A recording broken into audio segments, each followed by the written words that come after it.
Good morning, my dear students. We are going to the next class of international business. And in the previous class, we have seen the economic integrations, the meaning of economic integrations. And at the same time, there are so many types of economic integrations we have seen. അതിൽ തന്നെ പ്രധാനപ്പെട്ട ഒന്ന് രണ്ട് integrations നമ്മൾ കഴിഞ്ഞ ക്ലാസ്സിൽ കണ്ടിരുന്നു അല്ലേ? അത് ഏതൊക്കെയായിരുന്നു? യൂറോപ്യൻ യൂണിയൻ എന്ന് പറയുന്ന integration, at the same time നാഫ്തയെ കുറിച്ച് നമ്മൾ പഠിച്ചിരുന്നു. North American Free Trade Agreement എന്ന് പറയുന്ന നാഫ്ത അല്ലേ, നമ്മൾ കഴിഞ്ഞ ക്ലാസ്സിൽ കണ്ടതാണ്. ഇനി അതുപോലുള്ള കുറച്ച് എഗ്രിമെന്റ്സിനെ കുറിച്ചിട്ടാണ് നമ്മൾ കാണാനായിട്ട് പോകുന്നത്. അതിൽ തന്നെ പ്രധാനമായിട്ടുള്ള വേറൊരു എഗ്രിമെന്റ് ആണ് നിങ്ങൾ സാധാരണ കേട്ട് പരിചയമുള്ള ഒരു ഫോം ഓഫ് എഗ്രിമെന്റ് ആണ്. That is ASEAN agreement. ASEAN കേട്ടിട്ടില്ലേ? ആസിയാൻ കരാറുകൾ എന്ന് പറഞ്ഞിട്ട് നമ്മൾ സാധാരണ കേട്ടിട്ടുണ്ടായിരിക്കണം നിങ്ങൾ. ദെൻ എന്താണ് ആസിയാൻ? എന്താണ് ആസിയാൻ കരാറുകൾ? ആസിയാൻ എന്ന് പറയുന്ന ആ ഒരു ടേമിന്റെ ഒരു അബ്രിവിയേഷൻ ആണത്. അബ്രിവിയേഷന്റെ എക്സ്പാൻഷൻ ആണ് നമുക്ക് ആദ്യം തന്നെ നോക്കേണ്ടത്. And its expansion is the Association for South East Asian Nations. South East Asian നേഷനുകളുടെ ഒരു അസോസിയേഷൻ ആണ് എന്തെന്ന് പറയുന്നത്? ആസിയാൻ എന്ന് പറയുന്നത്. അവർ തമ്മിലുള്ള free trade and trade facilitation agreement ആണ് ആസിയാൻ കരാർ എന്ന് പറയുന്നത്. 1967 5 സൗത്ത് ഈസ്റ്റ് ഏഷ്യൻ കൺട്രീസ് കൂടി ചേർന്നിട്ടാണ് എന്ത് ഫോം ചെയ്തിട്ടുള്ളത്? ആസിയാൻ കരാറിന് രൂപം കൊടുത്തിട്ടുള്ളത്. ഈ 5 നേഷൻസ് ഏതൊക്കെയാണ് എന്ന് ചോദിച്ചു കഴിഞ്ഞാൽ, the first is Indonesia, second one Malaysia, third one Philippines, fourth one Singapore and fifth one Thailand. ഇങ്ങനെ 5 സൗത്ത് ഈസ്റ്റ് ഏഷ്യൻ നേഷൻസ് ആണ് ഇതിന്റെ ഏറ്റവും പ്രാരംഭഘട്ടത്തിൽ ഉണ്ടായിരുന്ന മെമ്പർ കൺട്രീസ്. അതേസമയം പിന്നീട് അതിന് എക്സ്പാൻഷൻസ് നടക്കുകയും ഏകദേശം ഇപ്പോൾ 10ഓളം സൗത്ത് ഈസ്റ്റ് നേഷൻസ് അതിന്റെ ഭാഗമായിട്ട് വരുന്നുണ്ട്. പിന്നീട് ഒരു 5 രാജ്യങ്ങളും കൂടി അതിലേക്ക് എന്ത് ചെയ്യപ്പെട്ടു? കൂട്ടി ചേർക്കപ്പെട്ടു. അതിൽ തന്നെ വരുന്നത് 5 രാജ്യങ്ങൾ എന്ന് പറയുന്നത് they are include Brunei, Cambodia, Laos, Myanmar and Vietnam. Okay, ഇങ്ങനെ 5 രാജ്യങ്ങളും കൂടി അതിന്റെ കൂടെ കൂട്ടിച്ചേർക്കപ്പെട്ടിട്ടാണ് ആസിയാൻ കരാർ ഇപ്പോ നിലവിൽ ഉള്ളത്. അതിൽ തന്നെ ഇന്ത്യയുടെ സ്ഥാനം എന്താണ് എന്ന് ചോദിച്ചു കഴിഞ്ഞാൽ, ഇന്ത്യ അതില് പ്രമുഖമായിട്ടുള്ള ഒരു ഡയലോഗ് പാർട്ട്ണറായിട്ടാണ് എന്ത് ചെയ്യുന്നത്? വർക്ക് ചെയ്യുന്നത്. ഈ 10 ഏഷ്യൻ രാജ്യങ്ങൾക്ക്, സൗത്ത് ഈസ്റ്റ് ഏഷ്യൻ രാജ്യങ്ങൾക്ക് പുറമേയുള്ള ഒരു ഡയലോഗ് പാർട്ട്ണർ, ഒരു എക്സ്റ്റേണൽ മെമ്പർ കൺട്രി ആയിട്ട് പ്രവർത്തിക്കുന്ന ഒരു രാജ്യമാണ് എന്തെന്ന് പറയുന്നത്? ഇന്ത്യ എന്ന് പറയുന്നത്. ഇന്ത്യ ഒരു ഡയലോഗ് പാർട്ട്ണർ മാത്രമാണ്. ഓക്കെ, ഇനി എന്തിനു വേണ്ടിയിട്ടാണ് ഈ ഒരു ആസിയാൻ കരാറിന് രൂപം കൊടുത്തിട്ടുള്ളത് എന്ന് ചോദിച്ചു കഴിഞ്ഞാൽ, അവിടെ നമുക്ക് പറയാനായിട്ടുള്ളത് ഈ മെമ്പർ കൺട്രീസ് തമ്മിലുള്ള ഫ്രീ ട്രേഡ്, കുറച്ചും കൂടി ലിബറലൈസ്ഡ് ആയിട്ടുള്ള movements of goods and capital, അതായിരുന്നു അതിന്റെ മെയിൻ ആയിട്ടുള്ള ഉദ്ദേശം എന്ന് പറയുന്നത്. Economic growth, social progress, cultural development, അതോടൊപ്പം തന്നെ regional peace and stability. Regional peace, member countries തമ്മിലുള്ള ട്രാൻസാക്ഷൻസ്, ഇൻഡസ്ട്രിയൽ ആയിട്ടുള്ള പീസ് ഇത് നിലനിർത്തുക, മുന്നോട്ട് കൊണ്ടുപോവുക. Collaboration and mutual assistance on matters of common interest ഉള്ള മെമ്പർ കൺട്രീസിന് കോമൺ ഇൻട്രസ്റ്റ് ഉള്ള വിഷയങ്ങളിൽ കൊളാബറേഷൻസ്, അങ്ങോട്ടും ഇങ്ങോട്ടുള്ള കൈമാറ്റങ്ങൾ കുറച്ചും കൂടി എളുപ്പത്തിൽ നടത്തുക. Provide assistance to each other in the form of training and research facilities. Training and റിസർച്ചിൽ പരസ്പര സഹവർത്തിത്വത്തോടു കൂടിയിട്ട് മുന്നോട്ട് പോവുക. Better initialization of agriculture and as well as industry. അഗ്രികൾച്ചറിനും ഇൻഡസ്ട്രീസിനും തുല്യ പ്രാധാന്യത്തോടു കൂടിയിട്ട് മുന്നോട്ട് പോവുക. And to promote South Asian studies അവരുടെ ഫണ്ടമെന്റൽ ആയിട്ടുള്ള റിസോഴ്സസ്, ബേസിക് ആയിട്ടുള്ള റീജിയണൽ ആയിട്ട് അവൈലബിൾ ആയിട്ടുള്ള റിസോഴ്സുകളെ കുറിച്ച് കൂടുതൽ പഠനം നടത്തുക, close and beneficial cooperation which is existing international organisation with similar AIIMS and purpose. Similar ആയിട്ടുള്ള ഉദ്ദേശങ്ങളോടുകൂടി പൊതുവായിട്ടുള്ള കോമൺ ആയിട്ടുള്ള ഒബ്ജക്റ്റീവോട് കൂടിയിട്ട് വർക്ക് ചെയ്യുന്ന മറ്റുള്ള ഓർഗനൈസേഷൻസുമായിട്ട് കൂടെ ചേർന്ന് പ്രവർത്തിക്കുക, മറ്റുള്ള എഗ്രിമെന്റ്സുമായിട്ട് കൂട്ടിച്ചേർന്ന്. ഇതൊക്കെയായിരുന്നു കോമൺ ആയിട്ടുള്ള ഒബ്ജക്റ്റീവ്സ് ആയിട്ട് നമുക്ക് എന്ത് ചെയ്യാൻ സാധിക്കുക, കാണാനായിട്ട് സാധിക്കുക. ഏകദേശം 2008 കൂടിയിട്ടാണ്, 1967 ആസിയാൻ കരാർ നിലവിൽ വന്നുവെങ്കിലും 2008 കൂടിയിട്ടാണ് ഒരു ഫോർമൽ ആയിട്ടുള്ള അടിസ്ഥാനത്തിൽ ആസിയാൻ ചാർട്ടർ എന്ത് ചെയ്തിട്ടുള്ളത്, നിലവിൽ വന്നിട്ടുള്ളത്. ഈ ചാർട്ടറിനെ ബേസ് ചെയ്തുകൊണ്ടുള്ള, ഈ ചാർട്ടറിൽ അടങ്ങിയിരിക്കുന്ന റൂൾസ് ആൻഡ് റെഗുലേഷൻസിനെ ബേസ് ചെയ്തുകൊണ്ടുള്ള ഏകദേശം 8ഓളം ഗവേണിംഗ് ബോഡീസ് ആണ് ഈ കരാറിനെ മുന്നോട്ട് കൊണ്ടുപോകുന്നത്. ആ 8 ഗവേണിംഗ് ബോഡീസ് ഏതൊക്കെയാണ് നമുക്കറിയാം. ആസിയാൻ ചാർട്ടർ തന്നെയാണ് അതിന്റെ ഏറ്റവും ബേസിക് ആയിട്ട് പ്രവർത്തിക്കുന്ന ആ ഒരു ഡോക്യുമെന്റ് എന്ന് പറയുന്നത്. അതിലാണ് ആസിയാനെ കുറിച്ചിട്ടുള്ള എല്ലാ ഇൻഫർമേഷൻസും എന്ത് ചെയ്തിട്ടുള്ളത്, ഇൻക്ലൂഡ് ചെയ്തിട്ടുള്ളത്. So ASEAN charter is very important. But at the same time there are 8 governing bodies. അതിൽ തന്നെ അതിന്റെ അപ്പെക്സ് ബോഡി ആയിട്ട് പ്രവർത്തിക്കുന്നത് ആസിയാൻ സമ്മിറ്റ് ആണ്. ASEAN summit and the ASEAN summit is a supreme policy making body of ASEAN and it meets twice in an year. വർഷത്തിൽ 2 പ്രാവശ്യമെങ്കിലും അത് meet ചെയ്യണം, മീറ്റിംഗ് കൂടണം. And composed of ASEAN heads of states or of governments. ഗവൺമെന്റുകളുടെ അല്ലെങ്കിൽ different കൺട്രീസിന്റെ ASEAN ഹെഡ്സിന്റെ ഒരു combination ആണ്, അല്ലെങ്കിൽ അവരുടെ ഒരു ഗ്യാതറിംഗ് ആണ് എന്തെന്ന് പറയുന്നത് ആസിയാൻ സമ്മിറ്റ് എന്ന് പറയുന്നത്. ആസിയാൻ സമ്മിറ്റ് ആണ് സുപ്രീം പവർ ആയിട്ട് എന്ത് ചെയ്യുന്നത് വരുന്ന body. And next one is ASEAN coordination council. രണ്ടാമത്തെ പ്രധാനപ്പെട്ട ഗവേണിംഗ് ബോഡി എന്ന് പറയുന്നത് ആസിയാൻ കോർഡിനേഷൻ കൗൺസിൽ ആണ്. And it comprised of ASEAN foreign ministers. Like the summit, the coordination council also meets twice in a year. ആസിയാന്റെ foreign ministers ഉൾക്കൊള്ളുന്ന കൗൺസിലിനെ വിളിക്കുന്ന പേരാണ് ആസിയാൻ കോർഡിനേഷൻ കൗൺസിൽ.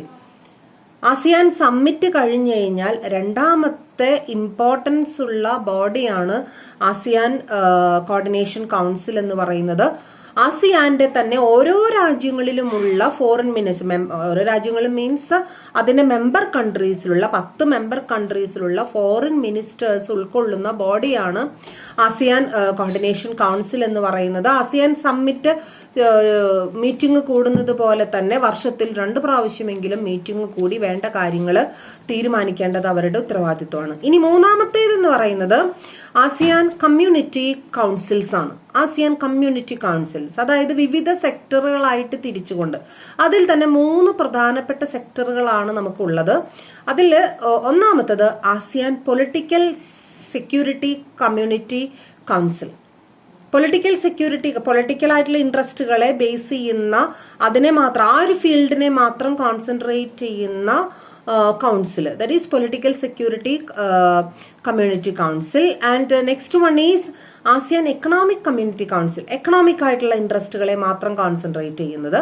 മൂന്നാമത്തത് ASEAN socio cultural community council. ആസിയാന്റെ socio cultural community കൗൺസിലിനെ base ചെയ്തിട്ടുള്ളത്. ഇങ്ങനെ 3 കമ്മ്യൂണിറ്റികളാക്കി തിരിച്ചുകൊണ്ട് നമ്മൾ 3 പ്രധാനപ്പെട്ട ഫീൽഡുകളെ എന്ത് ചെയ്യാണ് നോക്കുകയാണ്. And these council comprise of 1 ministerial representative per ASEAN member state.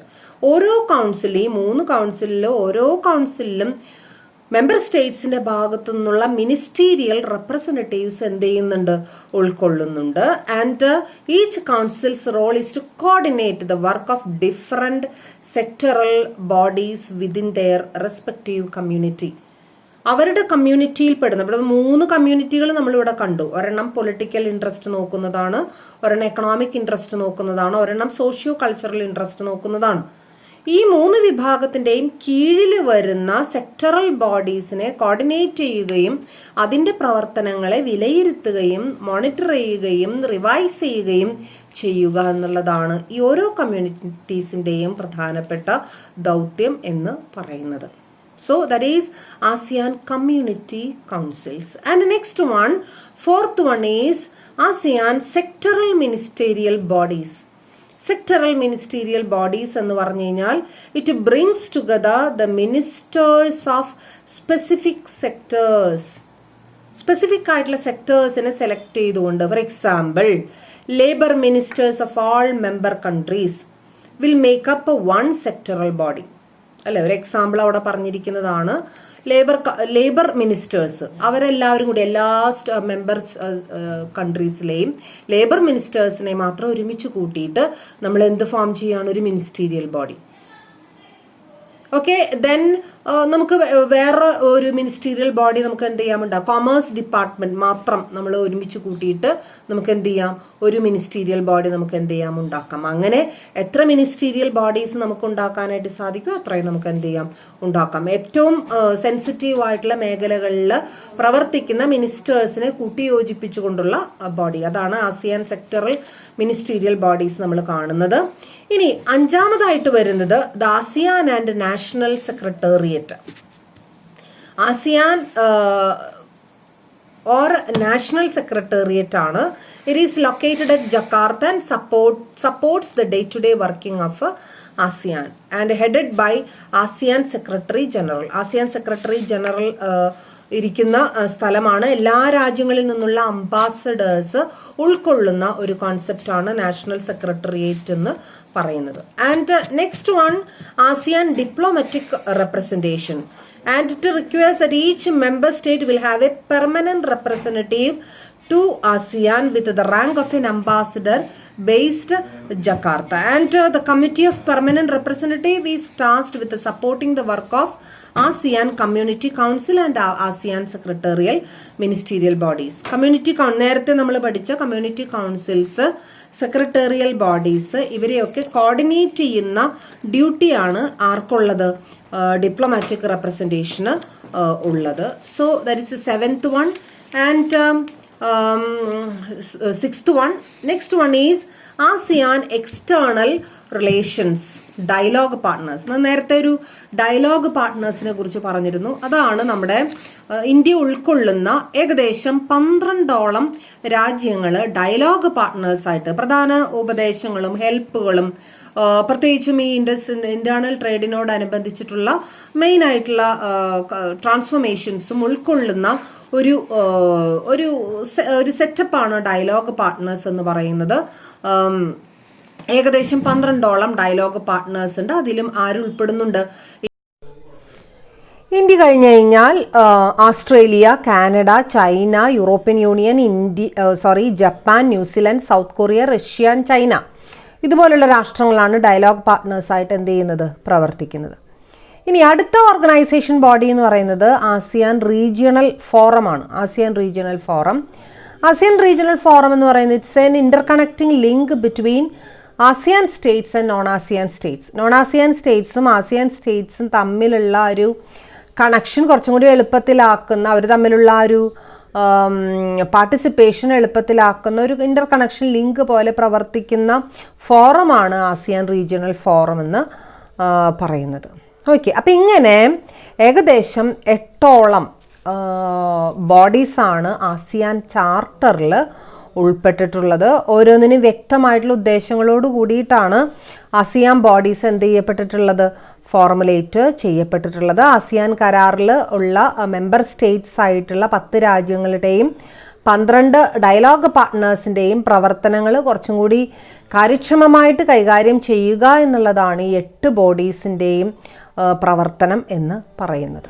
Okay, ഇനി ഈ ഒരു ആസിയാൻ കരാറിനോടനുബന്ധിച്ച് അതിൻ്റെ സുപ്രധാനമായിട്ടുള്ള നേട്ടങ്ങൾ എന്തൊക്കെയാണ് അതിൻ്റെ മെയിൻ അച്ചീവ്മെൻറ്റ്സ് എന്ന് പറയുകയാണെന്നുണ്ടെങ്കിൽ അതിലാദ്യം തന്നെ നമുക്ക് പറയേണ്ടത് താരിഫുകളെ കുറിച്ചിട്ടാണ്. താരിഫുകളെ കുറിച്ച് പറയുമ്പോൾ ഏകദേശം 70% അധികം ട്രേഡുകൾ MFന്റെ ബേസിസിൽ, മോസ്റ്റ് ഫേവേർഡ് നേഷൻ്റെ ബേസിസിൽ ജനറലൈസ് ചെയ്യപ്പെട്ടിട്ടുള്ള താരിഫുകളാണ് ആസിയാൻ എന്ത് ചെയ്തിട്ടുള്ളത്, നടപ്പിലാക്കിയിട്ടുള്ളത്. വെറും 30% മാത്രമാണ് സ്പെസിഫിക് ആയിട്ടുള്ള റൂൾസ് ആൻഡ് റെഗുലേഷൻസ് എന്ത് ചെയ്തിട്ടുള്ളൂ, നടപ്പിലാക്കിയിട്ടുള്ളൂ. മിക്കവാറും എല്ലാ ട്രേഡുകളിലും ട്രേഡ് റിലാക്സേഷൻസും ട്രേഡ് കൺസെഷൻസും അനുവദിച്ചുകൊണ്ടുള്ള ഒരു പ്രവർത്തനമാണ് ആസിയാൻ കരാറിനോടനുബന്ധിച്ച് മെമ്പർ സ്റ്റേറ്റ്സ് എന്ത് ചെയ്യുന്നത്, ഫോളോ ചെയ്യുന്നത്. അതുമാത്രമല്ല, ട്രേഡ് ഫെസിലിറ്റേഷൻ്റെ കാര്യം പറയുകയാണെന്നുണ്ടെങ്കിൽ the 5 original member states of ASEAN have live implementation of national single window already with planned full rollout of the significant ports and airports. അതായത് single window സിസ്റ്റത്തിലൂടെ ASEAN സ്റ്റേറ്റ്സിലുള്ള member സ്റ്റേറ്റ്സിലുള്ള ഏകദേശം എല്ലാ പോർട്ടുകളെയും, എയർപോർട്ടുകളെയും see പോർട്ടുകളെയും ബന്ധിപ്പിച്ചുകൊണ്ടുള്ള ഒരു single window system അത് നടപ്പിലാക്കിയതിലൂടെ trade facilitation കുറച്ചും കൂടി സുഗമമാക്കാനായിട്ട് സാധിച്ചു എന്നുള്ളത് ASEAN കരാറിനോടനുബന്ധിച്ചിട്ടുള്ള വലിയൊരു നേട്ടമാണ്. അതോടനുബന്ധിച്ച് മൂന്നാമതായിട്ട് നമുക്ക് പറയാനുള്ളത് ഇൻവെസ്റ്റ്മെൻറ്റ് ലിബറലൈസേഷൻ ആൻഡ് ഫെസിലിറ്റേഷനാണ്. അതായത് ആസിയാൻ സ്റ്റേറ്റ്സിനോടനുബന്ധിച്ച് ആ സ്റ്റേറ്റ്സുകൾ തമ്മിലുള്ള, കൺട്രീസ് തമ്മിലുള്ള ഇൻവെസ്റ്റ്മെൻറ്റ് ലിബറലൈസേഷൻ, കുറച്ചും കൂടി ലിബറൽ ഫോർമാറ്റ് ഓഫ് ഇൻവെസ്റ്റ്മെൻറ്റ് നടപ്പിലാക്കാൻ സാധിച്ചു എന്നുള്ളത് വളരെയധികം സുപ്രധാനമായിട്ടുള്ള കാര്യമാണ്.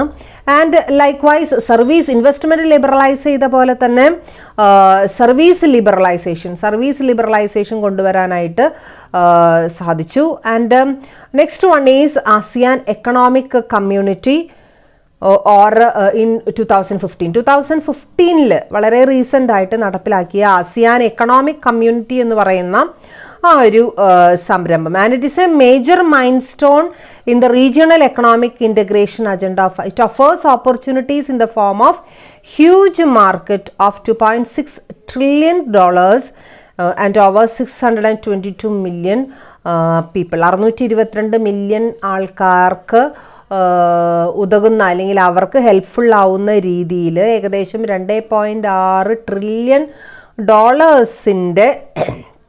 ഒരു എക്കണോമിക് വ്യവസ്ഥ, ആ ഒരു കോമൺ ആയിട്ടുള്ളൊരു എക്കണോമിക് ഇൻ്റഗ്രേഷൻ നടപ്പിലാക്കാനായിട്ട് ആർക്ക് സാധിച്ചു, ആസിയാൻ കരാറിന് സാധിച്ചു. ഇതൊക്കെ ആസിയാൻ്റെ പ്രവർത്തനങ്ങൾ അല്ലെങ്കിൽ ആ ഒരു കരാറിനോടനുബന്ധിച്ചിട്ട് മെമ്പർ സ്റ്റേറ്റ്സിന് നേടിയെടുക്കാൻ സാധിച്ച പ്രധാനപ്പെട്ട നേട്ടങ്ങളായിട്ട് നമ്മൾ എന്ത് ചെയ്യുന്നു, കാണുന്നു. ഓക്കെ, അപ്പോൾ ആസിയാൻ എന്താണ്, ആസിയാൻ എങ്ങനെയാണ് നിലവിൽ വന്നത്, അതിലുള്ള മെമ്പർ സ്റ്റേറ്റ്സ് ഏതൊക്കെയാണ്, എന്തായിരുന്നു അവരുടെ പ്രധാനപ്പെട്ട ഉദ്ദേശം, ഗവേണിംഗ് ബോഡീസ് ഏതൊക്കെയാണ്, എന്തൊക്കെയാണ് അവരുടെ പ്രധാനപ്പെട്ട നേട്ടങ്ങൾ, അതാണ് നമ്മളിപ്പോൾ കണ്ടത്. ഇനി നമുക്ക് അടുത്ത എഗ്രിമെൻറ്റിലേക്ക് പോവാം. ഓക്കെ, ഏകദേശം ഒരു 6 എഗ്രിമെൻറ്റ്സോളം നമ്മൾ ഈ ചാപ്റ്ററിൽ കാണാനുണ്ട്. അതിൽ നാഫ്റ്റ, അതുപോലെ തന്നെ യൂറോപ്യൻ യൂണിയൻ എഗ്രിമെൻറ്റ്, ഇത് നേരത്തെ നമ്മൾ കണ്ടു. ഇപ്പം നമ്മൾ ആസിയാനെ കുറിച്ച് കണ്ടു. ഇനി നമുക്ക് കാണേണ്ടത് സാഫ്റ്റ എന്ന് പറയുന്ന എഗ്രിമെൻറ്റിനെ കുറിച്ചിട്ടാണ്. സാഫ്റ്റ എന്ന് പറയുന്ന എക്കണോമിക് ഇൻ്റഗ്രേഷൻ. സാഫ്റ്റ എന്ന് പറയുന്നത് South Asian free trade agreement ആണ്. 12ാമത് സാർക്ക് ഉച്ചകോടിയിൽ, ഇസ്ലാമാബാദിൽ വെച്ച് നടന്ന 12ാമത് സാർക്ക് ഉച്ചകോടിയിൽ വെച്ചിട്ടാണ് സാഫ്തയെ കുറിച്ചിട്ടുള്ള, സാഫ്ത എന്ന് പറയുന്ന ആ ഒരു കരാറിന് രൂപം കൊടുക്കാനായിട്ട് സാധിച്ചിട്ടുള്ളത്. ഓക്കെ, ഇതിൽ ഏകദേശം 8 രാജ്യങ്ങളാണ് ഇതിൻ്റെ മെമ്പർ സ്റ്റേറ്റ്സ് ആയിട്ട് വരുന്നത്. ഏറ്റവും അവസാനത്തെ പാർട്ടിസിപ്പൻ്റായിട്ട് അഫ്ഗാനിസ്ഥാൻ എന്ത് ചെയ്തിട്ടുണ്ട്, ജോയിൻ ചെയ്തിട്ടുണ്ട്. അതിൽ സാഫ്റ്റയുടെ പ്രധാനപ്പെട്ട ഉദ്ദേശം എന്ന് പറഞ്ഞിട്ടുണ്ടെങ്കിൽ ഈ പറഞ്ഞ പോലെ തന്നെ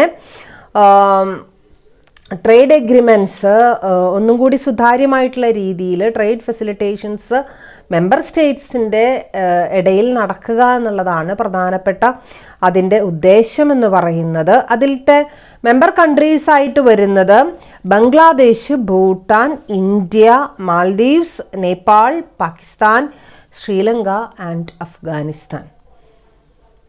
ഓക്കെ, ഇനി ജനുവരി 1, 2006 ഇതെന്ത് ചെയ്യപ്പെട്ടത്, സാഫ്റ്റ എന്ന് പറയുന്ന എഗ്രിമെൻ്റ് നിലവിൽ വന്നത്. സാർക്ക് ഉച്ചകോടി 12ാമത് സാർക്ക് ഉച്ചകോടി നടന്നത് 2004 ജനുവരി 6 അതിലാണ് ഈ ഒരു സാഫ്റ്റയെ കുറിച്ചിട്ടുള്ള ഒരു ഇത് ഫോർമുലേറ്റ് ചെയ്യപ്പെട്ടതെങ്കിലും 2 വർഷം കഴിഞ്ഞ് 2006 കൂടിയിട്ടാണ് ഈ എഗ്രിമെന്റ് എന്ത് ചെയ്യപ്പെട്ടത്, നിലവിൽ വന്നത്. ഇതിൻ്റെ പ്രധാനപ്പെട്ട ഉദ്ദേശം എന്ന് പറയുന്നത് that is to bring their duties down to 20% in the first phase of 2-year ending 2007, and in the final 5-year phase ending 2012 the 20% duty will be reduced to 0 in a series of annual cuts. The least developed nations in South Asia, അതായത് ചില ഈ 8 രാജ്യങ്ങളെ ഒരുമിച്ച്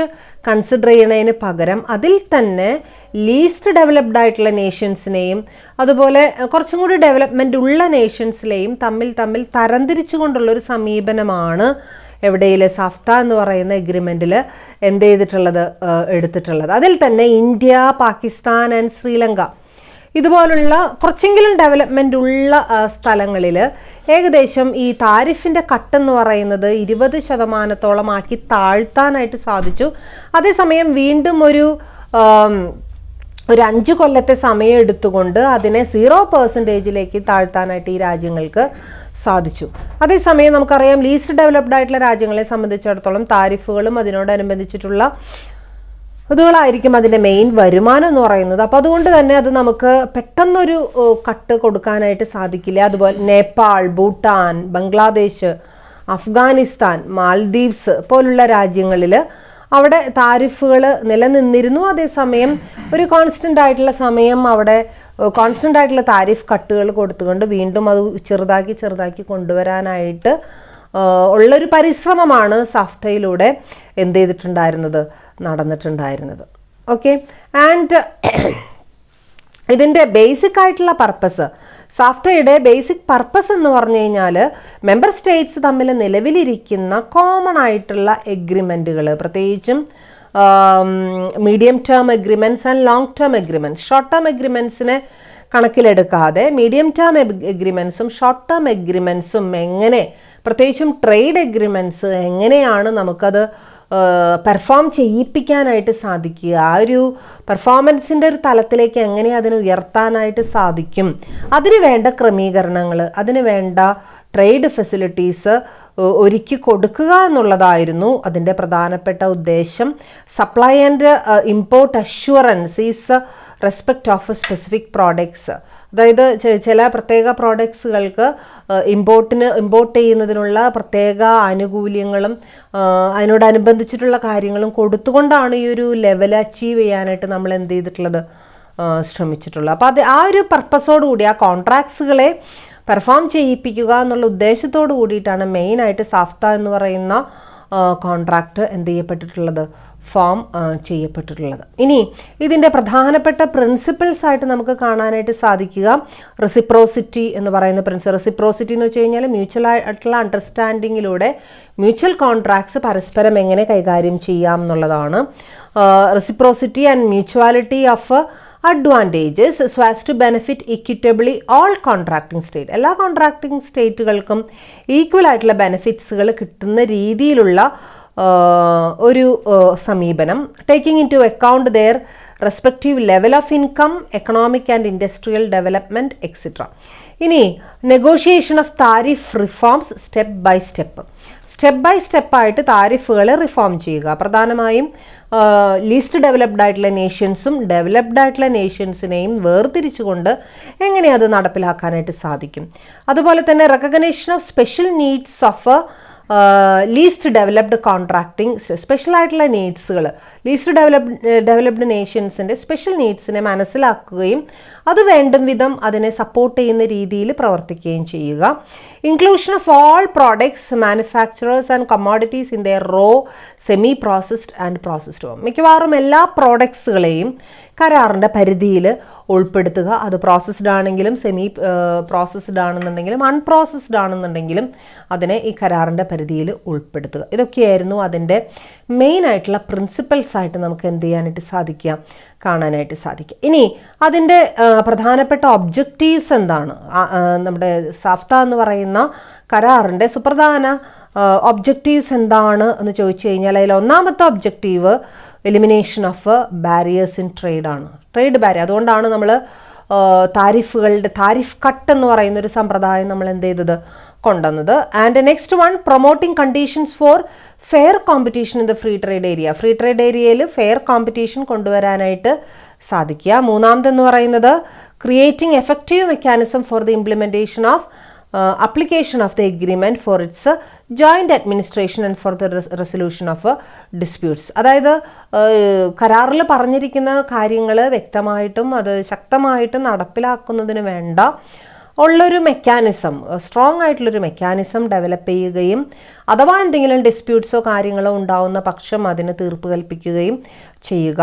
and next one, establishing the framework four further regional corporation. Further ആയിട്ടുള്ള regional കോപ്പറേഷനുകളെ അതോടൊപ്പം തന്നെ membership expand ചെയ്യാനായിട്ടുള്ള ഒരു തീരുമാനവും അതിനെ പ്രോത്സാഹിപ്പിക്കുന്ന ഘടകങ്ങളും ഉൾക്കൊള്ളിക്കുക. ഇതൊക്കെയായിരുന്നു പ്രധാനപ്പെട്ട ഒബ്ജക്റ്റീവ്സ് ആയിട്ട് നമുക്ക് എന്ത് ചെയ്യാനായിട്ട് സാധിക്കുക, കണക്കാക്കാനായിട്ട് സാധിക്കുക. ഇനി ഇതിനു വേണ്ടിയിട്ട് സാഫ്ത അഗ്രിമെൻറ്റിൽ യൂസ് ചെയ്തിട്ടുള്ള പ്രധാന ഇൻസ്ട്രുമെൻറ്റ്സ്, എന്തൊക്കെ ഇൻസ്ട്രുമെൻറ്റ്സ് ആണ് അവിടെ യൂസ് ചെയ്തിട്ടുള്ളത് എന്നുള്ളതാണ് അവിടെ നോക്കണത്. പ്രധാനമായും ഒരു 5 ഇൻസ്ട്രുമെൻറ്റ്സിനെ കുറിച്ചിട്ട് അവിടെ പറയുന്നുണ്ട്. അതിൽ ഒന്നാമത്തെ ഇൻസ്ട്രുമെൻ്റ് എന്ന് പറയുന്നത് ട്രേഡ് ലിബറലൈസേഷൻ പ്രോഗ്രാമാണ്. ട്രേഡ് ലിബറലൈസേഷൻ പ്രോഗ്രാം അതിൽ തന്നെ നേരത്തെ നമ്മൾ കണ്ടതാണ്. അതായത് least developed and developed Nations ആയിട്ട് തരംതിരിച്ച് there should be a fall to 20% tariff from the existing tariff by non-least developing countries and 30% reduction from the existing tariff by least developed countries. അതാണ് അതിൻ്റെ തുടക്കം എന്ന് പറയുന്നത്. അതായത് ലീസ്റ്റ് ഡെവലപ്ഡ് അല്ലാത്ത രാജ്യങ്ങളിൽ 20% കട്ട്, എക്സിസ്റ്റിംഗ് താരിഫിൽ നിന്നും 20% കട്ട് എന്ത് ചെയ്യുക, ഏർപ്പെടുത്തുക. 20%ത്തിലേക്ക് അത് താഴ്ത്തുക. ഓക്കെ. അതേസമയം ലീസ്റ്റ് ഡെവലപ്ഡ് ആയിട്ടുള്ള നേഷൻസിൽ 20%അല്ല, കുറച്ചും കൂടെ റിസർവേഷൻ അവർക്ക് കൊടുത്തുകൊണ്ട് അവരെ ഒന്ന് രക്ഷപ്പെടുത്തി എടുക്കുക എന്നുള്ള ഉദ്ദേശത്തോടു കൂടി നിലവിലിരിക്കുന്ന താരിഫ് റേറ്റിൽ നിന്നും 30%ത്തിലേക്ക് അതെന്ത് ചെയ്തു, താഴ്ത്തി. 20ലേക്ക് താഴ്ത്തിയില്ല, എത്രയിലേക്ക് താഴ്ത്തിയുള്ളൂ, 30ലേക്ക് താഴ്ത്തിയുള്ളൂ. അപ്പം അങ്ങനെ ലിബറലൈസേഷൻ പ്രോഗ്രാംസ് പതുക്കെ എല്ലാം ഒറ്റയടിക്ക് നടപ്പിലാക്കുക എന്നുള്ളതല്ല. ഈ 20% എന്ന് പറയുന്നത് നോൺ ലീസ്റ്റ് ഡെവലപ്ഡ് ആയിട്ടുള്ള നേഷൻസിന് നേരത്തെ നമ്മൾ കണ്ടതാണ്. 20% എന്നുള്ളത് വീണ്ടും അത് കുറച്ച് അടുത്തൊരു 5 വർഷത്തിനുള്ളിൽ 0% എത്തിക്കാനായിട്ട് സാധിച്ചു കഴിഞ്ഞാൽ അതാണ് നല്ലത് എന്നുള്ളതാണ് നമ്മൾ കണ്ട മെയിനായിട്ടുള്ളൊരു ഒബ്ജക്റ്റീവ് എന്ന് പറയുന്നത്. സോ ട്രേഡ് ലിബറലൈസേഷൻ, താരിഫുകളുടെ റിഡക്ഷനിലൂടെ എങ്ങനെ ട്രേഡ് ലിബറലൈസേഷൻ കൊണ്ടുവരാനായിട്ട് സാധിക്കും എന്നുള്ളതാണ് നമ്മൾ നോക്കിയത്. ഇനി രണ്ടാമതായിട്ട് നമ്മൾ നോക്കണത് rules of origin. It's an important rule. SAFTA എന്ന് പറയുന്ന എഗ്രിമെൻറ്റിൽ നടപ്പിലായ പ്രധാനപ്പെട്ട ഒരു റൂൾ അല്ലെങ്കിൽ പ്രധാനപ്പെട്ട ഒരു ഇൻസ്ട്രുമെൻ്റ് ആണ് rules of origin. Rules of origin എന്ന് വെച്ചാൽ ഇത്രയേ ഉള്ളൂ. ഏതെങ്കിലും ഒരു മെമ്പർ സ്റ്റേറ്റ്സ് വേറൊരു മെമ്പർ സ്റ്റേറ്റിലേക്ക് ഗുഡ്സ് ഇമ്പോർട്ട് ചെയ്യുന്നുണ്ടെങ്കിൽ it is very important that either it should be originated, it should be processed within that member state itself. അതായത് വേറൊരു രാജ്യത്തുനിന്ന് നേരെ നമ്മൾ വാങ്ങിയിട്ട് അതല്ല നമ്മൾ എന്ത് ചെയ്യേണ്ടത്, കൊടുക്കേണ്ടത്. അതിന് പകരം നമ്മൾ തന്നെ ഉൽപ്പാദിപ്പിച്ച, നമ്മൾ തന്നെ പ്രോസസ്സ് ചെയ്ത അല്ലേ സംഭവങ്ങളാണ്, പ്രോഡക്ട്സുകളാണ് എന്ത് ചെയ്യേണ്ടത്, കൊടുക്കേണ്ടത്. The SAFTA agreement has specific requirement to ensure that goods exported from member countries are produced, grown or extracted from the member countries itself. Export ചെയ്ത് ഞാനിപ്പോൾ ഒരു ഇന്ത്യ എന്ന് പറയുന്ന മെമ്പർ സ്റ്റേറ്റ് വേറൊരു മെമ്പർ സ്റ്റേറ്റിലേക്ക് എക്സ്പോർട്ടിങ് നടത്തുന്നുണ്ടെങ്കിൽ അത് ഇന്ത്യയിൽ ഉൽപ്പാദിപ്പിച്ച സാധനങ്ങളെ എക്സ്പോർട്ട് ചെയ്യാനായിട്ട് പറ്റുള്ളൂ. ഒന്നില്ലെങ്കിൽ ഇന്ത്യയിൽ ഉൽപ്പാദിപ്പിച്ചതായിരിക്കണം, ഇന്ത്യയിൽ വളർത്തിയെടുത്ത പ്രത്യേകിച്ച് അഗ്രികൾച്ചറൽ പ്രോഡക്ട്സ് ഒക്കെ ആണെന്നുണ്ടെങ്കിൽ അതല്ലാന്നുണ്ടെങ്കിൽ ഇന്ത്യയിൽ പ്രോസസ്സ് ചെയ്തതായിരിക്കണം. അതല്ലാതെ വേറൊരു ഫോറിൻ കൺട്രിയിൽ നിന്നും വാങ്ങിച്ച് വിൽക്കുക എന്നുള്ളൊരു പരിപാടി എവിടെ അനുവദനീയമല്ല. സാഫ്റ്റ എഗ്രിമെന്റ് പ്രകാരം സാഫ്റ്റ മെമ്പേഴ്സിന് അതൊരിക്കലും എന്ത് ചെയ്യാൻ പറ്റില്ല, ചെയ്യാൻ സാധിക്കില്ല. അതാണ് റൂൾ ഓഫ് ഒറിജിൻ എന്ന് പറയുന്ന സംഭവം. അഥവാ അങ്ങനെ ഉണ്ടായിട്ടുണ്ടെന്നുണ്ടെങ്കിൽ അതൊരു ഡിഫോൾട്ടാണ്. ആ ഡിഫോൾട്ടിനെ കൈകാര്യം ചെയ്യേണ്ട മെഷേഴ്സ് നമ്മൾ എന്ത് ചെയ്യേണ്ടി വരും, നോക്കേണ്ടി വരും. And next one, institutional arrangements. That is, contracting states hereby establish the Safta Ministerial Council, or it is known as SMC, shall be the highest decision making body of Safta, and all decisions and arrangement are made within its legal. അഥവാ എന്തെങ്കിലും പ്രശ്നങ്ങൾ ഉണ്ടാവുകയാണെങ്കിൽ അതിനോടനുബന്ധിച്ചിട്ടുള്ള തീരുമാനങ്ങളും കാര്യങ്ങളും അതിൻ്റെ പ്രൊസീജിയേഴ്സും remedial ആക്ഷൻസും ഒക്കെ എടുക്കേണ്ടത് ആരുടെ ഉത്തരവാദിത്വമാണ്? SMC എന്ന് പറയുന്ന സാഫ്ത മിനിസ്റ്റീരിയൽ കൗൺസിലിൻ്റെ ഉത്തരവാദിത്തമാണ്. സോ അവരാണ് ഡിസിഷൻ എടുക്കേണ്ടത്. അതാണ് ഒരു ഇൻസ്റ്റിറ്റ്യൂഷണൽ അറേഞ്ച്മെന്റ് ആയിട്ട് നമ്മൾ കാണുന്നത്. And next one, dispute settlement procedures. Any dispute that may arise among the contracting countries regarding the interpretation and application of the provisions of this agreement on any instrument adopted within its framework concerning the rights and obligations of the contracting state will be amicably settled among the parties concerned through the process initiated by the request of bilateral consultation. ഏതെങ്കിലും തരത്തിലുള്ള ഒരു പ്രശ്നം, ഏതെങ്കിലും തരത്തിലുള്ള ഒരു misunderstanding, ഏതെങ്കിലും തരത്തിലുള്ള conflict രണ്ട് മെമ്പർ സ്റ്റേറ്റ്സുകൾ തമ്മിൽ ഉണ്ടാവുകയാണെങ്കിൽ തീർച്ചയായിട്ടും അത് ആരുടെ മുമ്പാകെ, സാഫ്റ്റയുടെ മുമ്പാകെ, ഡിസ്പ്യൂട്ട് കൗൺസിലിൻ്റെ മുമ്പാകെ കൊണ്ടുവരേണ്ടതും അതിന് തീർച്ചയായിട്ടും രണ്ട് സ്റ്റേറ്റുകൾക്കും ഉതകുന്ന രീതിയിൽ അവർക്ക് സാറ്റിസ്ഫാക്ടറി ആയിട്ടുള്ള രീതിയിൽ തീരുമാനങ്ങൾ എടുക്കേണ്ടതും അത്യാവശ്യമാണ്.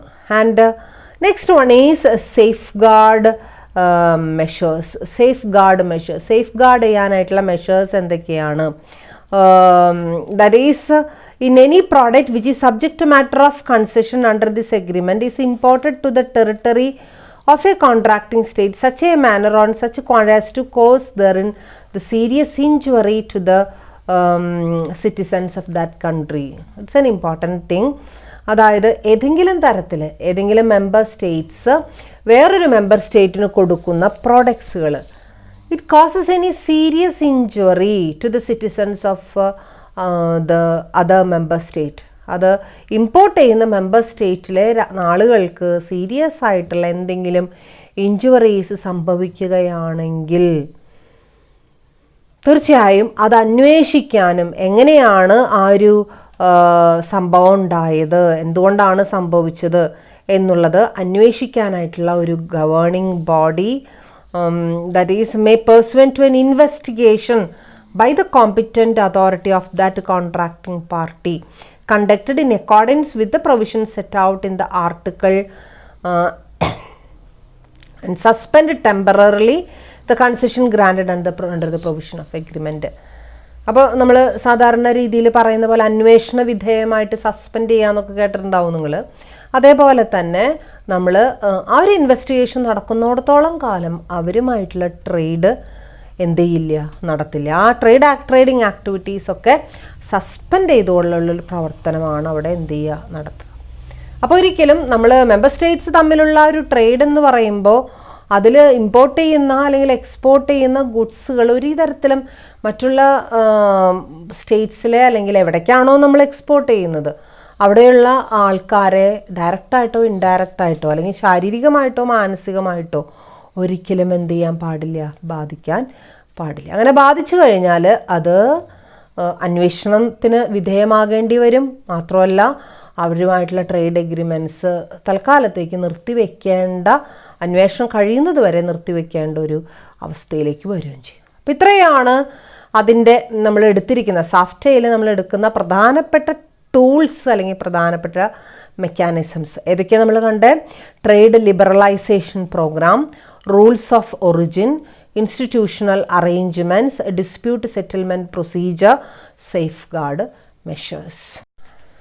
ഇനി നമുക്ക് അടുത്തതായിട്ട് പഠിക്കേണ്ട എഗ്രിമെൻ്റ് ആണ് അപ്പെക്, APEC അല്ലെങ്കിൽ Asia Pacific economic corporation.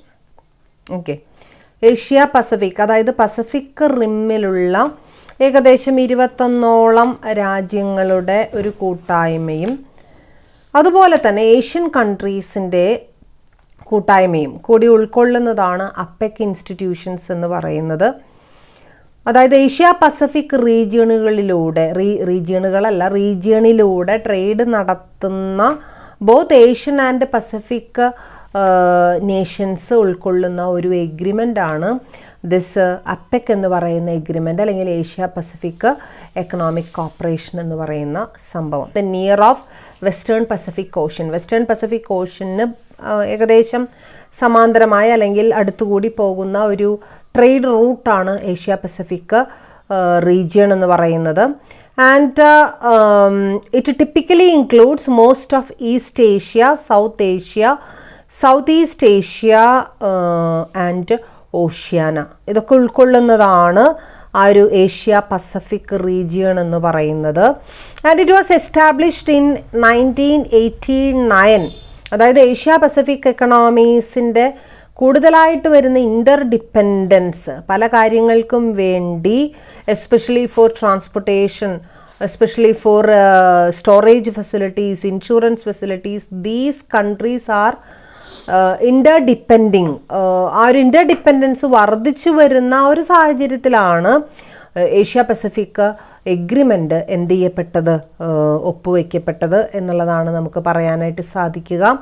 So അതിൻ്റെ മെയിൻ ഒബ്ജക്റ്റീവ്സ് ആയിട്ട് നമ്മൾ കണക്കാക്കുന്നത് to sustain the growth and development of region for the common good of its people. അതായത് റീജിയണൽ ആയിട്ടുള്ള ഡെവലപ്മെൻറ്റ്, കോമൺ ആയിട്ടുള്ള ട്രേഡ് കോമേഴ്സ്, അതിനോടനുബന്ധിച്ചിട്ടുള്ള അവരുടെ ലൈഫ് സ്റ്റൈൽ ഡെവലപ്മെൻറ്റ്, ഇതൊക്കെ ഉദ്ദേശിച്ചുകൊണ്ടാണ് അപ്പെക്കിന് ഫോർമേഷൻ കൊടുത്തിട്ടുള്ളത്. To enhance the positive gains both for the region and for the world economy resulting from increasing economic interdependence. Okay, ആ ഒരു ഇൻ്റർഡിപ്പെൻഡൻസിലൂടെ, പരസ്പര ആശ്രയത്വത്തിലൂടെ എങ്ങനെ കുറച്ചും കൂടി നല്ല രീതിയിൽ നമുക്ക് മുന്നോട്ട് പോകാനായിട്ട് സാധിക്കും, ഇൻഡിപെൻഡൻ്റ് ആയിട്ട് വർക്ക് ചെയ്യുന്നതിനേക്കാളും ഇൻ്റർഡിപ്പെൻഡൻ്റ് ആയിട്ട് എങ്ങനെ മാക്സിമം എക്കണോമിക്കൽ ബെനിഫിറ്റ്സ് അക്വയർ ചെയ്യാനായിട്ട് സാധിക്കും, അതാണ് ഇതിൻ്റെ വേറൊരു ഒബ്ജക്റ്റീവായിട്ട് നമ്മൾ കാണുന്നത്. To develop and strengthen the open multilateral trading system in the interest of Asia Pacific and all other economy. അതായത് കുറച്ചും കൂടി സ്ട്രോങ് ആയിട്ടുള്ളൊരു മൾട്ടിലാറ്ററൽ ട്രേഡിംഗ് സിസ്റ്റത്തിനെ കൊണ്ടുവരണമെന്നുള്ള ഏഷ്യ പസഫിക് രാജ്യങ്ങളുടെയും അതോടൊപ്പം തന്നെ മറ്റുള്ള രാജ്യങ്ങളുടെയും കുറേ നാളുകളായിട്ടുള്ള ഒരു ഡിമാൻഡ്, ആ ഡിമാൻഡിനുള്ള ഒരു അംഗീകാരമായിരുന്നു അപ്പെക് എന്ന് പറയുന്നത്. And to reduce the barriers to trade in goods and services among participant in a manner consistent with GATT principles whenever applicable or wherever applicable and without detriment to other economies. അതായത് maximum barriers, trade ബാരിയേഴ്സിനെ ഇല്ലാതാക്കിക്കൊണ്ട് അങ്ങോട്ടും ഇങ്ങോട്ടും member Nations തമ്മിലുള്ള ആ ഒരു trade കുറച്ചും കൂടെ നല്ല രീതിയിൽ നടത്താൻ വേണ്ടി ട്രേഡ് ബാരിയേഴ്സിനെ മാക്സിമം കുറച്ചുകൊണ്ടുള്ള ഒരു സമീപനം. But at the same time should not be detriment to other trade agreements. മറ്റുള്ള ട്രേഡ് എഗ്രിമെൻറ്റ്സിന് ഒരിക്കലും അത് എന്ത് ചെയ്യാനായിട്ട് പാടില്ല, നെഗറ്റീവായിട്ട് നിൽക്കാനായിട്ട് പാടില്ല. And these are the important APEC objectives. Okay, and we can see the important principles of APEC. ഏതൊക്കെയാണ് അതിൻ്റെ പ്രധാനപ്പെട്ട പ്രിൻസിപ്പിൾസ് എന്ന് പറയുമ്പോൾ മെയിനായിട്ട് വരുന്നത് mutual benefits, likewise taking into account the differences in the stages of economic development in the socio-political system and giving due consideration to the needs of developing economies. അപ്പോൾ mutual ഇൻട്രസ്റ്റും അല്ലെങ്കിൽ mutual ആയിട്ടുള്ള ഒരു understanding, mutual benefits, അതോടൊപ്പം തന്നെ അതാത് member സ്റ്റേറ്റ്സിൻ്റെ common ആയിട്ടുള്ള നീഡ്സുകളെ ഉൾക്കൊണ്ടുകൊണ്ടുള്ള ഒരു സമീപനം. And a commitment to open dialogue and consensus building with equal respect for the views of all participants. എല്ലാ പാർട്ടിസിപ്പൻസിൻ്റെയും എല്ലാ മെമ്പർ നേഷൻസിൻ്റെയും അവരുടെ ആവശ്യങ്ങളെ മുൻനിർത്തിക്കൊണ്ടുള്ള ഒരു കൺസെൻസ്, ഒരു സമവായം ഉണ്ടാക്കുന്ന ഒരു രീതി, ഡിസ്പ്യൂട്ട് ഉണ്ടാകാത്ത രീതിയിൽ സമവായമുണ്ടാക്കുന്ന ഒരു രീതിയാണ് എവിടെ ഫോളോ ചെയ്തിരുന്നത്, അപ്പെക്കിൽ ഫോളോ ചെയ്ത്. ഇങ്ങനെ രണ്ടെന്ന് പറയാൻ പറ്റില്ല, 2-3ഓളം ബേസിക് പ്രിൻസിപ്പിൾസിനെ ബേസ് ചെയ്തിട്ടാണ് അപ്പെക്ക് എന്ത് ചെയ്യുന്നത്, പ്രവർത്തിക്കുന്നത്. ഇതിൽ തന്നെ 3 പില്ലേഴ്സ്, അതായത് 3 ഇമ്പോർട്ടൻറ്റ് പില്ലേഴ്സ് ഓഫ് അപ്പെക്ക്, അപ്പെക്കിൻ്റെ 3 പ്രധാനപ്പെട്ട പില്ലേഴ്സിനെ നമ്മൾ കണക്കാക്കുന്നത്. അതിലൊന്നാമത്തത് trade and investment liberalization, member states തമ്മിലുള്ള ട്രേഡ് ആൻഡ് ഇൻവെസ്റ്റ്മെൻറ്റ് ലിബറലൈസേഷൻ. രണ്ടാമത്തത് ബിസിനസ് ഫെസിലിറ്റേഷൻ, മാക്സിമം ബിസിനസ്സിനെ പ്രോത്സാഹിപ്പിക്കുന്ന രീതിയിൽ APEC members pursue measures to reduce the time, cost and uncertainty of doing business in the region and open new economic opportunities including small firms, women and youth. ചെറിയ സ്ഥാപനങ്ങൾക്കും ചെറിയ ഫേമുകൾക്കും പ്രത്യേകിച്ചും women എൻ്റർപ്രണേഴ്സിനും അതുപോലെ തന്നെ യൂത്തിനും തുല്യ പ്രാധാന്യം കൊടുത്തുകൊണ്ട് പുതിയ ട്രേഡ് സംരംഭങ്ങളെ എങ്ങനെ ഓപ്പൺ ചെയ്യാം, ട്രഡീഷണലായിട്ട് നിലനിന്നിരുന്ന സമ്പ്രദായങ്ങൾക്ക് പുറമെ പുതിയ സംവിധാനങ്ങൾ ടൈം എഫക്റ്റീവായിട്ട്, കോസ്റ്റ് എഫക്റ്റീവായിട്ട്, അൺസർട്ടനിറ്റി എഫക്റ്റീവായിട്ട് എങ്ങനെ കാര്യങ്ങൾ ചെയ്യാമെന്നുള്ളതാണ്. അങ്ങനെ ബിസിനസ്സിനെ മാക്സിമം എങ്ങനെ ഫെസിലിറ്റേറ്റ് ചെയ്യാം. And next one is economic and technical cooperation. എക്കണോമിക്കലായിട്ടുള്ള ഇൻ്റഗ്രേഷനോടൊപ്പം തന്നെ ടെക്നിക്കലായിട്ടുള്ള ഒരു ഏകീകരണം, ഒരു കൺസോളിഡേഷൻ എങ്ങനെ നടത്താനായിട്ട് സാധിക്കും. അപ്പം ഇങ്ങനെ 3 പില്ലേഴ്സിനെ ബേസ് ചെയ്തിട്ടാണ് അപ്പെക് എന്ത് ചെയ്യുന്നത്, പ്രവർത്തിക്കുന്നത്. ഒന്നാമത് നമ്മൾ കണ്ടത് ട്രേഡ് ആൻഡ് ഇൻവെസ്റ്റ്മെൻറ്റ് ലിബറലൈസേഷനാണ്. രണ്ടാമത് നമ്മൾ കണ്ടത് ബിസിനസ് ഫെസിലിറ്റേഷനാണ്. മൂന്നാമത് നമ്മൾ കണ്ടത് എക്കണോമിക് ആൻഡ് ടെക്നിക്കൽ കോപ്പറേഷനാണ്. ഓക്കെ, അപ്പോൾ അപ്പെക് എന്ന് പറയുന്ന ഏഷ്യൻ പസഫിക് രാജ്യങ്ങളുടെ ഒരു കൂട്ടായ്മ, ആ കൂട്ടായ്മയുടെ മെയിനായിട്ടുള്ള ഒബ്ജക്റ്റീവ്സും അതിൻ്റെ പ്രിൻസിപ്പിൾസും അതിൻ്റെ 3 പ്രധാനപ്പെട്ട പില്ലേഴ്സുമാണ് നമ്മൾ കണ്ടത്. ഇനി അതിലോരോ കാലഘട്ടങ്ങളിൽ ഉണ്ടായിട്ടുള്ള അച്ചീവ്മെൻറ്റ്സ് അവിടെ പറഞ്ഞിട്ടുണ്ട്. APEC is the premier forum for trade and investment liberalisation of Asia Pacific രാജ്യങ്ങളുടെ ഉന്നമനത്തിന് വേണ്ടി പ്രവർത്തിക്കുന്ന ഏറ്റവും ഇമ്പോർട്ടൻ്റ് ആയിട്ടുള്ള, ഏറ്റവും മുൻപന്തിയിൽ നിന്ന് പ്രവർത്തിക്കുന്ന കരാർ എന്നുള്ള രീതിയിൽ അപ്പെക്കിനെ നമ്മൾ കൺസിഡർ ചെയ്യേണ്ടതുണ്ട്. And when apex was established in 1989, average trade barriers in the region stood at 16.9%, and but in 2010 in the year 2010 barriers had been reduced to 5.8, അതായത് 16.8%, 9% 1989 ഉണ്ടായിരുന്ന ട്രേഡ് ബാരിയേഴ്സിനെ 2010 ആയപ്പോഴേക്കും 5.8% കുറയ്ക്കാനായിട്ട് സാധിച്ചു.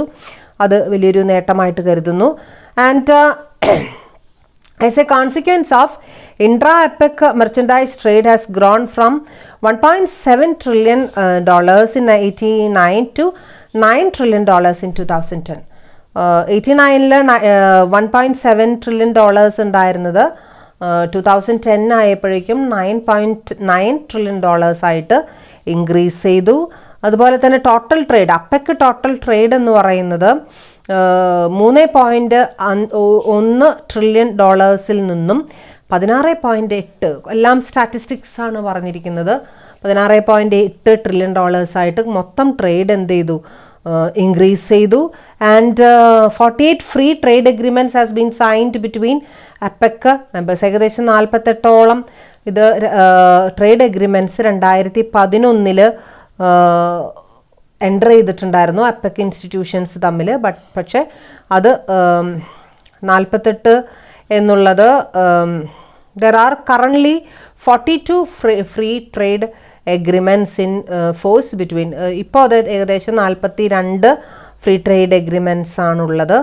And APEC is also pursuing trade and investment liberalization through its regional economic integration agenda. Regional economic integration അജണ്ടയിലൂടെ investment ലിബറലൈസേഷനുള്ളൊരു വഴി തുറന്നിരിക്കുകയാണ്.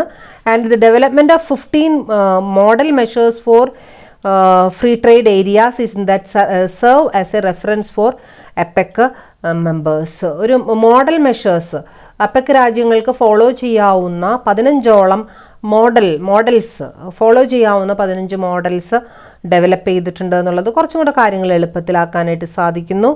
And apex has also acted as A catalyst in the advancement of world trade organizations multilateral trade negotiation over the past 20 years. WTOന്റെ ഭാഗമായിട്ടുള്ള trade agreements നടപ്പിലാക്കുന്നതിൽ, അത് perform ചെയ്യപ്പെടുന്നതിൽ ഏകദേശം കഴിഞ്ഞ 20 കൊല്ലങ്ങളായിട്ട് അതിൻ്റെ മേൽനോട്ടം വഹിക്കുന്ന അല്ലെങ്കിൽ അതിനെ സുഗമമാക്കുന്ന ഒരു ഏജൻസിയാണ് ആര്? അപെക് എന്ന് പറയുന്ന ഏജൻസി. സോ അങ്ങോട്ടും ഇങ്ങോട്ടും മ്യൂച്വലായിട്ടുള്ള രീതിയിൽ ഈ എല്ലാ ട്രേഡ് ഓർഗനൈസേഷൻസും ട്രേഡ് എഗ്രിമെൻറ്റ്സും എന്ത് ചെയ്യുന്നുണ്ട്? പ്രവർത്തിക്കുന്നുണ്ട്. അപ്പോൾ ഇതൊക്കെയാണ് അതിൻ്റെ സ്റ്റാറ്റിസ്റ്റിക്കലായിട്ടുള്ള അല്ലെങ്കിൽ അഡ്വാൻറ്റേജസിൻ്റെ ഒരു സ്റ്റാറ്റിസ്റ്റിക്സ് എടുത്ത് നോക്കുകയാണെന്നുണ്ടെങ്കിൽ തീർച്ചയായിട്ടും നല്ല കാര്യങ്ങളാണ് നമുക്ക് എന്ത് ചെയ്യാനായിട്ട് സാധിക്കുന്നത്, കാണാനായിട്ട് സാധിക്കുന്നത്. സോ അപെക് എന്ന് പറയുന്നത് ഏഷ്യ പസഫിക് നേഷൻസിൻ്റെ അതിനോടനുബന്ധിച്ചിട്ടുള്ള എഗ്രിമെൻ്റ് ആണ്, എക്കണോമിക് കോപ്പറേഷൻ ആണെന്ന് നമ്മൾ കണ്ടു. ബാക്കി അതിൻ്റെ പില്ലേഴ്സ് കണ്ടു, പ്രിൻസിപ്പിൾസ് കണ്ടു, ഒബ്ജക്റ്റീവ്സ് കണ്ടു, അച്ചീവ്മെൻറ്റ്സ്. ഇനി ഈ ഒരു ക്ലാസ്സിൽ നമ്മൾ 4ാമതായിട്ട് പഠിക്കുന്ന എക്കണോമിക് ഇൻ്റഗ്രേഷനാണ് നിങ്ങൾക്കൊക്കെ കേട്ടുപരിചയമുള്ള സാർക്ക് എന്ന് പറയുന്നത്. സാർക്ക്, SAARC, SAARC means South Asian Association for Regional Cooperation. South Asian രാജ്യങ്ങളുടെ ഒരു കൂട്ടായ്മയാണ് സാർക്ക് എന്ന് പറയുന്നത്. അതിൽ തന്നെ പ്രധാനമായും 8 സൗത്ത് ഏഷ്യൻ നേഷൻസാണ് മെമ്പേഴ്സായിട്ട് ഉള്ളത്. ആൻഡ് മെമ്പേഴ്സായിട്ടുള്ള South Asian nations Afghanistan, Bangladesh, Bhutan, India, Maldives, Nepal, Pakistan and Sri Lanka. ഇത്രയും 8 രാഷ്ട്രങ്ങൾ തമ്മിലുള്ള, സൗത്ത് ഏഷ്യൻ രാഷ്ട്രങ്ങൾ തമ്മിലുള്ള ഒരു കൂട്ടായ്മയാണ് എന്തെന്ന് പറയുന്നത്, സാർക്ക് എന്ന് പറയുന്നത്. ഏകദേശം 1980കളോട് കൂടിയിട്ട് ബംഗ്ലാദേശ് പ്രസിഡൻ്റായിരുന്ന സിയുർ റഹ്മാൻ്റെ നേതൃത്വത്തിലാണ് സാർക്കിനെ കുറിച്ചിട്ടുള്ള, സാർക്ക് കരാറിനെ കുറിച്ചിട്ടുള്ള പ്രാഥമികമായിട്ടുള്ള നടപടികൾ അല്ലെങ്കിൽ പ്രാഥമികമായിട്ടുള്ള ചർച്ചകൾ ഇനീഷ്യേറ്റ് ചെയ്യപ്പെട്ടത്. 1980കളിൽ ബംഗ്ലാദേശ് പ്രസിഡന്റ് സിയുർ റഹ്മാൻ ഇങ്ങനൊരു സാർക്ക് എന്നുള്ളൊരു പേരില്ലെങ്കിലും അങ്ങനെ സൗത്ത് ഏഷ്യൻ രാഷ്ട്രങ്ങൾ തമ്മിലുള്ള ഒരു കോമൺ ആയിട്ടുള്ളൊരു എഗ്രിമെൻ്റ് വേണം എന്ന് 1980 മുതലേ തന്നെ ആവശ്യപ്പെട്ടിരുന്നു. അതിനോടനുബന്ധിച്ച് 2-3 കോൺഫറൻസുകൾ നടക്കുകയും ആ കോൺഫറൻസിലൂടെയാണ് സാർക്ക് എന്ന് പറയുന്ന കോമൺ എഗ്രിമെൻറ്റിന് രൂപം കൊടുത്തത്. അതിൽ 3 കോൺഫറൻസുകളാണ് ഏറ്റവും പ്രധാനപ്പെട്ട കോൺഫറൻസ് ആയിട്ട് നമ്മൾ കണക്കാക്കുന്നത്. ദേവർ ഏഷ്യൻ റിലേഷൻസ് കോൺഫറൻസ് ന്യൂഡൽഹിയിൽ വെച്ച് നടന്ന Asian relations conference, Baguio conference between which is conducted at Philippines, and Colombo Powers Conference in Sri Lanka. Okay, അപ്പോൾ ശ്രീലങ്കയിൽ വെച്ചും ഫിലിപ്പീൻസിൽ വെച്ചും നമ്മുടെ ഇന്ത്യയിൽ വെച്ചും കണ്ടക്ട് ചെയ്യപ്പെട്ട 3 കോൺഫറൻസുകളുടെ ഒരു ആഫ്റ്റർ എഫക്റ്റ് ആയിട്ടാണ് ശരിക്കും പറഞ്ഞു കഴിഞ്ഞാൽ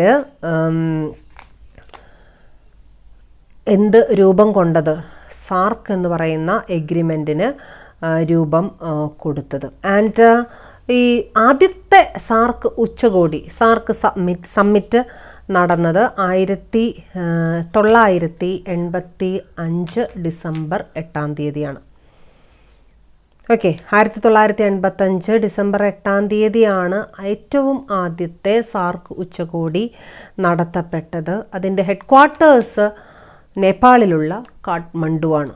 ഓക്കെ, അപ്പോൾ ഇത്രയും കോമൺ ആയിട്ടുള്ള ഡീറ്റെയിൽസ് ആണ് നമുക്ക് തരാനുള്ളത്. പ്രത്യേകിച്ചും ഇന്ത്യയെ സംബന്ധിച്ചിടത്തോളം ഏറ്റവും പ്രമുഖമായിട്ടുള്ള അല്ലെങ്കിൽ ഇന്ത്യ ഫോളോ ചെയ്യുന്ന ഏറ്റവും പ്രമുഖ കരാറായിട്ട് നമുക്ക് എന്തിനെ കരുതാം, സാർക്ക് എഗ്രിമെൻറ്റിനെ നമുക്ക് എന്ത് ചെയ്യാവുന്നതാണ്, കരുതാവുന്നതാണ്. ഇനി അതിൻ്റെ പ്രധാനപ്പെട്ട ഒബ്ജക്റ്റീവ്സ് എന്തൊക്കെയാണ്? അതിലൊന്നാമത്തെ, to improve the quality of life of the people of South Asia. South Asian രാജ്യങ്ങളിലെ ആളുകളുടെ കോമൺ ആയിട്ടുള്ളൊരു ലൈഫ് സ്റ്റൈല് മെച്ചപ്പെടുത്തുക. രണ്ടാമത് to accelerate the economic growth and social progress. South Asian കൺട്രീസിലെ സോഷ്യൽ പ്രോഗ്രസ്, എക്കണോമിക് ആയിട്ടുള്ള development അത് കുറച്ചും കൂടി ആക്സിലറേറ്റ് ചെയ്യുക. To provide all individuals with opportunities of live in dignity. ഡിഗ്നിറ്റിയോട് കൂടിയിട്ട് ജീവിക്കാനുള്ള ആൾക്കാരുടെ കോമൺ ആയിട്ടുള്ള ഇൻട്രസ്റ്റ് അതിന് സപ്പോർട്ട് ചെയ്യുക. To strengthen collective self Reliance among the countries of South Asia. South Asian രാജ്യങ്ങളിൽ കളക്റ്റീവായിട്ടുള്ളൊരു സെൽഫ് റിലയൻസ്, അവരെ മാത്രം ഡിപ്പെൻഡ് ചെയ്യുന്ന രീതിയിൽ പുറമേലേക്ക് പോവാതെ അവരെ മാത്രം, ഈ 8 രാജ്യങ്ങളുണ്ടെന്നുണ്ടെങ്കിൽ 8 രാജ്യങ്ങൾ അവരെ തന്നെ ഡിപ്പെൻഡ് ചെയ്യുന്ന രീതിയിൽ കാര്യങ്ങൾ മുന്നോട്ട് പോകുക. അതാണ് സെൽഫ് റിലയൻസ് ആയിട്ട് നമ്മൾ കരുതുന്നത്. Next one, to promote active collaboration and mutual assistance in economic, social, cultural, technical and scientific tools. Scientific field, എക്കണോമിക്കലായാലും സോഷ്യലായാലും കൾച്ചറലായാലും അങ്ങനെയുള്ള മേഖലകളിൽ ഒരു സയൻറ്റിഫിക് ആയിട്ടുള്ളൊരു കൊളാബറേഷൻ, സയൻറ്റിഫിക് ആയിട്ടുള്ളൊരു മ്യൂച്വൽ ആയിട്ടുള്ളൊരു അണ്ടർസ്റ്റാൻഡിങ് ഉണ്ടാക്കിയെടുക്കുക. To strengthen the cooperation with other developing countries. ബാക്കിയുള്ള ഡെവലപ്പിംഗ് കൺട്രീസുമായിട്ട് കുറച്ചും കൂടി സഹകരണ അടിസ്ഥാനത്തോട് കൂടിയിട്ട് മുന്നോട്ട് പോവുക. To cooperate with similar organizations with similar goals. Similar ഗോൾസോടുകൂടി സാർക്ക് പോലുള്ള കരാറുകൾ, സാർക്ക് പോലുള്ള ഓർഗനൈസേഷണൽ വ്യവസ്ഥകളുമായിട്ട് ചേർന്ന് പോകുന്ന സമ്പ്രദായങ്ങളെ കൂട്ടുപിടിക്കുക, അതിനെ പരസ്പരം സപ്പോർട്ട് ചെയ്യുന്ന രീതിയിൽ മുന്നോട്ട് പോവുക. ഇതാണ് അതിൻ്റെ കോമൺ ആയിട്ടുള്ള ഒബ്ജക്റ്റീവ്സ് ആയിട്ട് നമ്മൾ കാണുന്നത്. ഇനി അവിടെ വരുന്നത് അതിൻ്റെ ഒരു ഓർഗനൈസേഷൻ സ്ട്രക്ചറാണ്. ഏകദേശം 6 അപ്പെക്സ് ബോഡീസാണ് സാർക്കിൽ എന്ത് ചെയ്യുന്നത്, പ്രവർത്തിക്കുന്നത്. അല്ല, 1 2 അല്ല, 6 അപ്പെക്സ് ബോഡീസിൻ്റെ ഒരു മേൽനോട്ടത്തോടു കൂടിയിട്ടാണ് സാർക്ക് എന്ന് പറയുന്ന കരാറ് മുന്നോട്ട് പോകുന്നത്. അതിൽ ആദ്യത്തെ അപ്പെക്സ് ബോഡി ആയിട്ട് നമ്മൾ കണക്കാക്കുന്നത് SAARC chamber of commerce and ഇൻഡസ്ട്രിയാണ്. SAARC chamber of commerce and industry, SCCI എന്ന് ചുരുക്കപ്പേരിൽ അറിയപ്പെടുന്ന SAARC chamber of commerce and industry.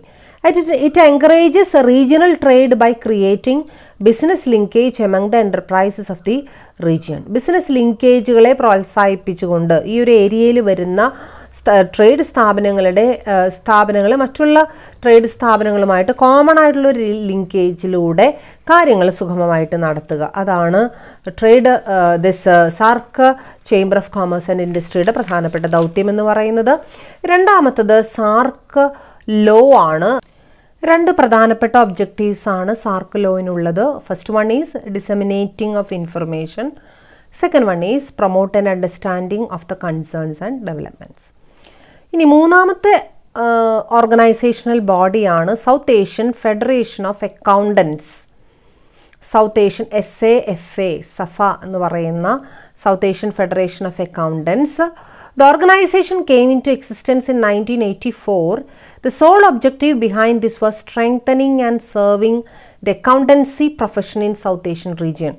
South Asian regionിലുള്ള അക്കൗണ്ടിങ് പ്രോസസ്സുകൾ, സൗത്ത് ഏഷ്യൻ റീജിയണിലെ സൗത്ത് ഏഷ്യൻ നേഷൻസിലെ എൻ്റർപ്രൈസുകളിലുള്ള അക്കൗണ്ടിങ് പ്രോസസ്സുകളെ ഏകീകരിപ്പിക്കുക എന്നുള്ളതായിരുന്നു സൗത്ത് ഏഷ്യൻ ഫെഡറേഷൻ അക്കൗണ്ടൻസിൻ്റെ ഒരു പോളിസി. അതായിരുന്നു മെയിൻ ഒബ്ജക്റ്റീവ്സ്. ഇനി നാലാമതായിട്ടുള്ളത് സൗത്ത് ഏഷ്യ ഫൗണ്ടേഷൻ, SAF എന്ന് പറയുന്ന South Asia Foundation. And it was founded by UNESCO goodwill ambassador Madanjeet Singh in 2000. The South Asia Foundation is a secular, non-profit and non-political organization comprising 8 autonomous chapters, that is 8 member countries of SAARC. സാർക്കിലെ members ആയിട്ടുള്ള 8 countries ഉൾക്കൊള്ളുന്ന ഒരു regional development corporation സുതാര്യമാക്കുന്ന ഒരു നയം ആയിരുന്നു SAFF എന്ന് പറയുന്ന നയം. ഇത് യുനെസ്കോയിലാണ്. യുനെസ്കോ ഗുഡ്വിൽ അംബാസിഡർ ആയിട്ടുള്ള മദൻജീത് സിംഗിൻ്റെ നേതൃത്വത്തിൽ 2000 ഇത് എന്ത് ചെയ്യപ്പെട്ടത്, ഫോം ചെയ്യപ്പെട്ടത്. സാർക്കിലെ 8 കൺട്രീസിന് തന്നെയായിരുന്നു അതിൽ ഉൾപ്പെടുത്തിയിരുന്നത്. അതുകൊണ്ട് തന്നെയാണ് ഇവിടെ ഒരു മെയിൻ ആയിട്ടുള്ള ഒരു ഓർഗനൈസേഷൻ ബോഡി ആയിട്ട് എന്ത് വരാൻ കാരണം, സാഫ് വരാനായിട്ട് കാരണം. And its main objective was to promote regional cooperation through a number of UNESCO Madanjit Singh institutions of excellence in 8 SAARC countries, and it offers courses like forestry studies, environmental conservation, advanced legal and human rights. 8 രാജ്യങ്ങളിലും മദൻജീത് സിംഗിൻ്റെ നേതൃത്വത്തിൽ SAFF ഓർഗനൈസേഷൻസിന് രൂപം കൊടുക്കുകയും അവർ തമ്മിലുള്ള സാർക്ക് രാജ്യങ്ങൾ തമ്മിലുള്ള ഒരു corporation കുറച്ചും കൂടി മെച്ചപ്പെട്ടതാക്കുകയും ചെയ്യുക എന്നുള്ളതായിരുന്നു അതിൻ്റെ ഒബ്ജക്റ്റീവ്. ആൻഡ് അഞ്ചാമത്തെ ഇമ്പോർട്ടൻ്റ് ആയിട്ടുള്ള ബോഡി എന്ന് പറയുന്നത് South Asian initiative to end violence against children, കുട്ടികൾക്കെതിരായിട്ടുള്ള അതിക്രമങ്ങൾ തടയുക എന്നുള്ള ഉദ്ദേശത്തോടു കൂടിയിട്ട് 2005 എസ്റ്റാബ്ലിഷ് ചെയ്തിട്ടുള്ള ending of all forms of violence against children in South Asian രാജ്യങ്ങളിലുള്ള കുട്ടികൾക്കെതിരായിട്ടുള്ള അക്രമങ്ങൾക്ക് തടയിടുക എന്നുള്ള ഉദ്ദേശത്തോടു കൂടിയിട്ടാണ് ഈ ഒരു South Asian initiative end violence against children എന്ന് പറയുന്ന ഓർഗനൈസേഷന് രൂപം കൊടുത്തിട്ടുള്ളത്. അവസാനത്തത് foundation of SAARC writers and literature. That is the organization intends to work towards nurturing and strengthening cultural connectivity through interaction among SAARC nations. Cultural ആയിട്ടുള്ള activities, literature, സാഹിത്യം, അതുപോലെ തന്നെ നോവൽസ്, അതുപോലുള്ള സൃഷ്ടികൾ, ഇൻ്റലക്ച്വൽ ആയിട്ടുള്ള ഇന്നൊവേഷൻസ് അതിനെ പ്രോത്സാഹിപ്പിക്കുക എന്നുള്ള ഉദ്ദേശത്തോടു കൂടിയിട്ടാണ് സാർക്ക് രാജ്യങ്ങളുടെ എല്ലാ 8 മെമ്പർ കൺട്രീസിനെയും ഉൾപ്പെടുത്തിക്കൊണ്ട് ഈ സാർക്ക് റൈറ്റേഴ്സ് ആൻഡ് ലിറ്ററേച്ചേഴ്സിൻ്റെ ഒരു ഫൗണ്ടേഷന് എന്ത് ചെയ്തിട്ടുള്ളത്, രൂപം കൊടുത്തിട്ടുള്ളത്. അപ്പോൾ ട്രേഡ് മാത്രമല്ല, അതിനോടനുബന്ധിച്ച് മൊത്തം നമ്മളതിൻ്റെ ഫസ്റ്റ് ഒബ്ജക്റ്റീവായിട്ട് പഠിച്ചിരുന്നു. സൗത്ത് ഏഷ്യൻ രാജ്യങ്ങളുടെ സിറ്റിസൺസിൻ്റെ മൊത്തമായിട്ടുള്ള ഉന്നമനമാണ് അവിടുത്തെ ലക്ഷ്യമെന്ന് പറയുന്നത്. അതുകൊണ്ടാണ് ഈ ചൈൽഡ് ഹറാസ്മെൻ്റ് അല്ലെങ്കിൽ അവർക്കെതിരെയുള്ള അതിക്രമങ്ങൾ, അതുപോലെ ലിറ്ററേച്ചർ, റൈറ്റിങ്സ്, ഇതിനെയൊക്കെ പ്രോത്സാഹിപ്പിക്കുന്ന സ്റ്റെപ്സുകൾ എവിടെ നിന്നുണ്ടായിട്ടുള്ളത്,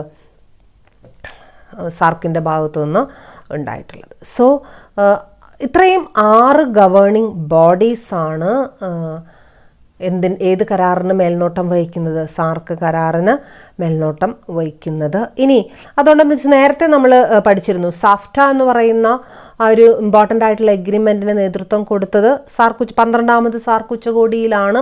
അതിനോടനുബന്ധിച്ചിട്ടുള്ള തീരുമാനം എന്ത് ചെയ്തിട്ടുള്ളത്, വന്നിട്ടുള്ളത്.